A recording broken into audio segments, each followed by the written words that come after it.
पढ़े लिखे नहीं थे, लेकिन प्रधानमंत्री, जो तत्कालीन प्रधानमंत्री इंदिरा गांधी जी थी, उनसे मिलकर आए। अटल बिहारी वाजपेयी से, डॉक्टर संपूर्णानंद जी और बड़े बड़े दिग्गज विद्वान और नेताओं से मिलकर आए और दिल्ली में सत्संग कराए। शहर में बड़े बड़े सेठों को चेता दिए, बड़े बड़े ऑफिसरों को चेता दिए,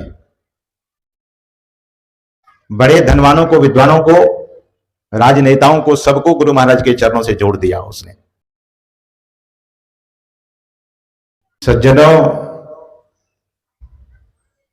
एक बार सदगुरु महाराज स्नान कर रहे थे बाहर में कहीं पर, तखत चौकी पर बैठकर स्नान कर रहे थे और स्नान करने के क्रम में जो गुरु महाराज के शरीर से पानी स्पर्श करते हुए नीचे बह रहा था, संयोगवश उसी समय संत शिशु सूर्य जी महाराज वहां पहुंचे, जो गुरु महाराज के शिष्य थे, और जहां पानी गुरु महाराज के शरीर से स्पर्श कर धरती पर बह रहा था, वहां वे लोटपोट करने लगे कि यह जल मेरे अंतःकरण को पवित्र कर देगा, मेरा भी शरीर सदगुरु महाराज के शरीर की तरह पवित्र हो जाएगा। लोगों ने देखा और कहा कि ये पागल हो गया, इसीलिए ऐसा कर रहा है। लेकिन बात ऐसी नहीं थी। उनको निष्ठा, उनकी श्रद्धा अमिट अमिट थी, बहुत श्रद्धा थी। तो बहुत विलक्षण वे महापुरुष हुए। पढ़े लिखे नहीं थे, लेकिन प्रधानमंत्री, जो तत्कालीन प्रधानमंत्री इंदिरा गांधी जी थी, उनसे मिलकर आए। अटल बिहारी वाजपेयी से, डॉक्टर संपूर्णानंद जी और बड़े बड़े दिग्गज विद्वान और नेताओं से मिलकर आए और दिल्ली में सत्संग कराए।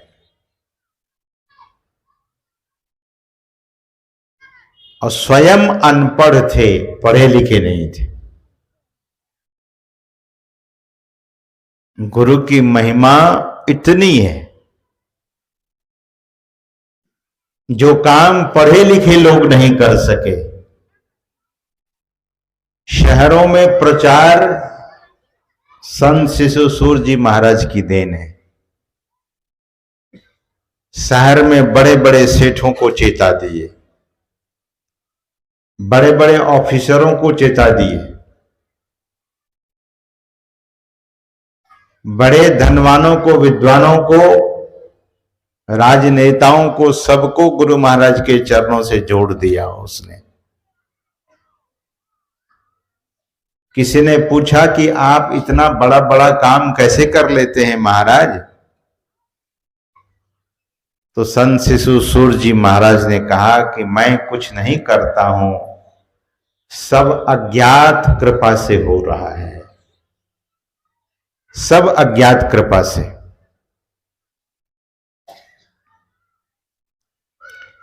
इसलिए भगवान शंकर कहते हैं कि गुरुर् ब्रह्मा गुरुर्विष्णु गुरुर्देवो सदा शिवा। गुरु सदा कल्याण करते हैं। शिव का अर्थ कल्याण, सदा, यानी सतत कल्याण अगर कोई करते हैं तो भगवान शंकर कहते हैं वे संत सद्गुरु होते हैं। इसीलिए भगवान शंकर ब्रह्मा जी से कह रहे हैं, न गुरोर्धिकम कस्मिन् त्रिषु लोकेषु विद्यते। गुरु से बढ़कर तीनों लोक में अन्य कोई नहीं है, ऐसा भगवान शंकर कहते हैं। हम आप पाठ में यही सुन रहे थे।